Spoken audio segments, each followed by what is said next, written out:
Imagine dealing with the worst homeless crisis in the Bay Area. It's a major fight, dude. You okay? Crime spiraling out of control. Back on International here, notorious strip. Seen already multiple prostitutes out here. And a public school system in shambles. ABC7 has reported on the city's $129 million budget deficit. Following this dramatic fire at a homeless encampment in Oakland. This is a daily reality for Oakland, California. The state of the city. Certain neighborhoods are packed with visible poverty and overrun by a culture of lawlessness.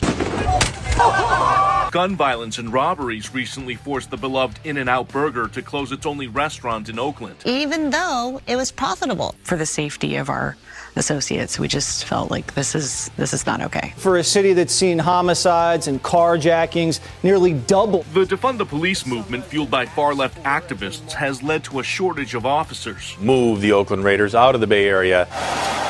And making matters worse, this city's lost 3 professional sports teams just in the past few years. I think it hurts even more that our community and our family, we will no longer have that. While nearby San Francisco appears to be on the comeback trail with a new mayor, you're going to get people off the streets. Prosecutors about to lift the curtain. Oakland's mayor was recalled and is now under federal indictment for alleged corruption. That's entangled several Oakland power players. I have done nothing wrong. This is Oakland, California, man. Community organizer Seneca Scott helped push Sheng Tao out of office. You know, we always told everyone that Sheng Tao was corrupt. With a grassroots campaign that captured constituent anger. We got it, bro. We've been vindicated. I used to have some handcuffs here. And weaponizing it into political change. You can mobilize tens of thousands of them so you can communicate with them. Even if she didn't do nothing, she knew what was going on. Scott says the level of government fraud, mismanagement, and neglect under the Tao administration. You've got to take them out. You've got to remove their political influence. Has set his city back several years. The easiest way to do it is to actually truly address the needs of the working class. This really looks dystopian. It is. Like a scene out of Grand Theft Auto, the video game. Scott showed me the proof by taking me through one of the worst RV encampments that's been allowed to flourish unchecked for years. You don't see it in local news? Not like this.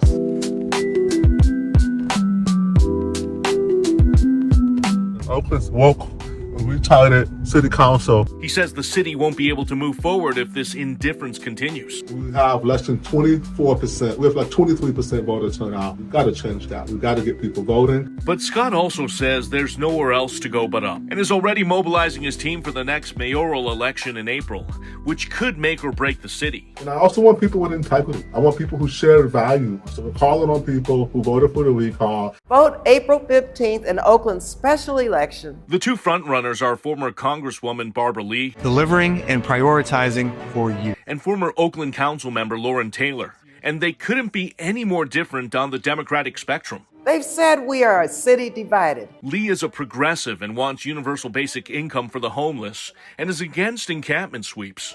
I saw council members push to defund the police without a plan for how we would keep communities safe. Taylor is seen as more pragmatic and has promised to clear out tents, RVs, and plans to be tougher on criminals by using drones and street cameras to enforce the law. We have not been getting the leadership that we deserve. So let's do this. Heart of Chinatown. The dreadlock salon is in the heart of Chinatown. Okay. Regardless, salon owner Charlotte Smith says a new leader must come in and focus first on public safety, just like San Francisco. I know Oakland's going to come back. It's a very resilient city. Do you believe Oakland has a chance to come back, and how's that going to happen? Of course. Work, diligence. And this time around, work closer with the community that's now demanding accountability, change, and a consistent voice at the table. It has to go back to the people, and that's the biggest issue.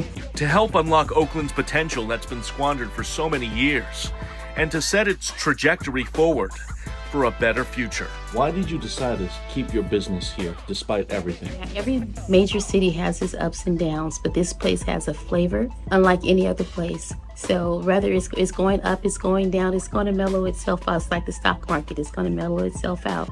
That's just the resilience.